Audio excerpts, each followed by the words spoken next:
Lee Stranahan, I want to bring you on now. Lee, that's, since 5:30 this morning when the calls start coming in and loading up the board, but when we start the show at 6, it's just one after the other of people that not only get it and understand it, but can connect so many dots. It blows you away when you got the privilege of sitting here every day and doing this. And I know you're out there in the field all the time, but it's just, you see right there, and you're one of the experts. You used to be on the left, but you're one of the experts of how this all connects over time.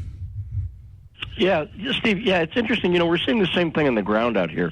The people here in Twin Falls, Idaho, I've told them that we have a unique situation here because we have real activists who have been showing up week after week to the city council meetings and stating, look, we're mad as hell and we're not going to take this anymore. And as we've been out here digging, thank God we got people who are at least showing up and doing something. We complain about this all the time, even at Breitbart.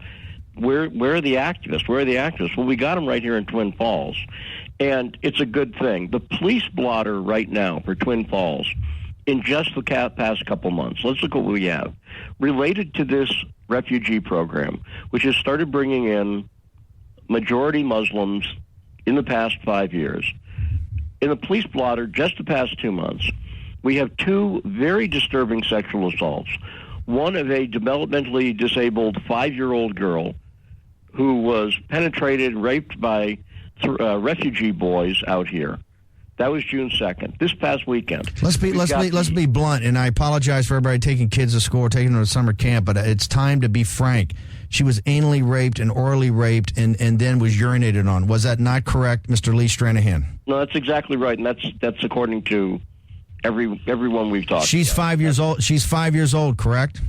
She's 5. And yep, she's developmentally she's a 3-year-old, correct? She was born premature, so yes, she's and she was raped, correct?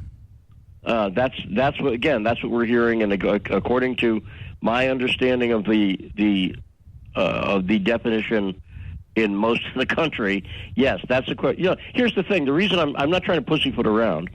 This is a sealed case. Does that make sense? Why did they seal it? Well, because there are children involved. That's why they would seal this no matter what. So this has been a sealed case. So there's not a police report I can look at, for instance. It's a sealed case. But the parent have the parents seen the evidence? They know this. They've talked to you, correct? Yeah, the father has seen 30 seconds of video of this, and he saw. This was filmed also, correct? This is also video. One of the assailants' accomplices filmed this, correct? Yes, and we know that there's a 3-minute video. We know that authorities have seen the entire video. The father saw the first 30 seconds. What was the logic that they wanted to when they raped her or attacked her? They wanted to keep that later for posterity's sake. Is that the point? Well, we don't know. Again, this is the thing. We don't know, but what we know for sure is this is what happened. We know we know that these are boys who were here from Iraq, from Sudan, and there's a lot of other issues. And we know that they were brought in here.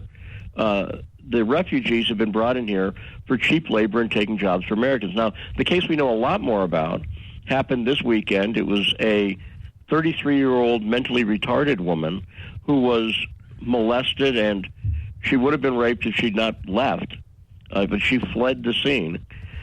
He is in jail in Twin Falls right now, I believe, unless he bonded out. He had a $10,000 bond. How can the citizens of, particularly the vulnerable, people that are mentally challenged or have developmental issues, whether they're 5 years old or whether this woman I take was in her 20s or 30s? 30s. How, Lee, in what universe? How can people in Twin Falls, Idaho, be under attack by Muslim, the religion of peace, refugees? Well, the thing that's most disturbing about it is that this is the kind of place where, you can leave your front door unlocked. There is very low crime out here in Idaho. And, people have been like, well, why was this 33-year-old woman, why was she out walking alone? And the answer is, I think she felt safe in her own neighborhood. Because it's Twin Falls, Idaho, that's why. It's Twin Falls, exactly right. Then we have a guy who met some people in the refugee program, and then he came back up here. This is a third case. He came back up here to kill them. and attempted to kill them. And again, part of the refugee program. So we have 3 things here in Twin Falls, Idaho, just in the past 2 months. 2 of them just in the past week, Steve. And this is before these last 2 crimes happened after the last city council meeting. So I think this city council meeting that comes up this Monday is going to be raucous. I don't know how else to put it. They're going to say something. Now, what we've been uncovering, and we're going to keep uncovering, we have another big piece coming about this, is the reason these refugees are here is because of globalism. Let's face it. Let's be blunt about this. This is about globalism. And the thing that we're uncovering here, Steve, is that so much of this has to do not with the stuff you see above the ground, the city council meetings you can attend, but this collaboration between government, and when I say government, I mean Democrats and Republicans. We cannot put this all on the left. No, this is the uniparty. This is the permanent political class. This is what they do. That's exactly right. And they are so connected in, Steve, with business interest here that if you want to get a business going, there's a huge, so for instance, Chobani put up a yogurt factory, right? This is owned by a Turkish guy, right? A Muslim from Turkey, correct? Yeah, that's exactly right. And this is a guy who. I'm just making a reach here. Is that why there's all these Muslim refugees in there, and they turn out they're working at Chobani and taking jobs of Americans? Am I connecting too many dots? It's not just Chobani. It's connected, but Cliff Bar is out here. Monsanto is out here. There's about 6 companies. And part of the reason they're out here is if you were looking to put a business in here in Idaho, they want to give you government money, they want to give you federal money, and they want to pay you to hire refugees. And then we also have a community out here that is giving money to the refugees and giving goods to the refugees. And charity, nothing wrong with charity.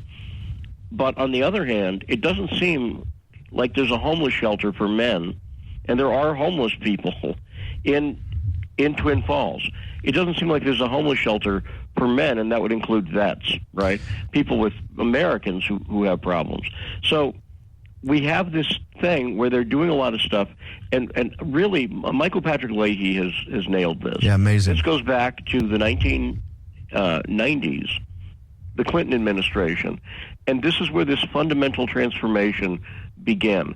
They want to change America, and they're bringing people in, and when you play out what's happening here in Twin Falls 20 years from now, 30 years from now, where the millennials can't get jobs.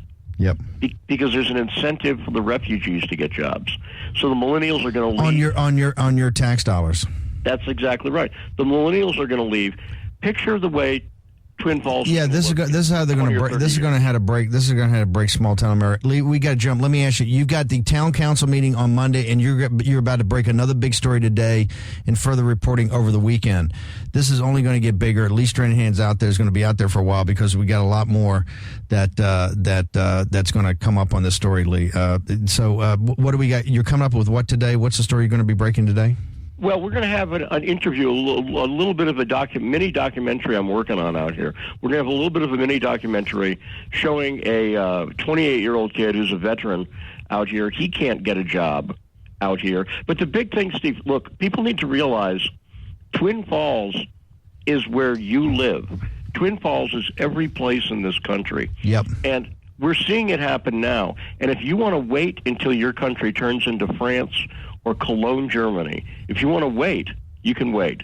But if you want to watch it and stop it now, you've got a chance to do it in November. You've got an election to do it in November. And what you're seeing in Twin Falls is the way it's starting in ag towns, rural America, across the country. Yeah, it's where the hobbits live. They want to. They're out to destroy the Shire because that's how they realize they break the back of the hobbits.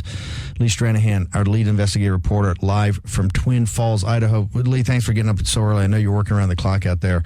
We're gonna have Lee on the Saturday show, on the Sunday show, Monday morning. We're just all over this. Lee Stranahan. He's going to get a bigger team out there to help him in Twin Falls.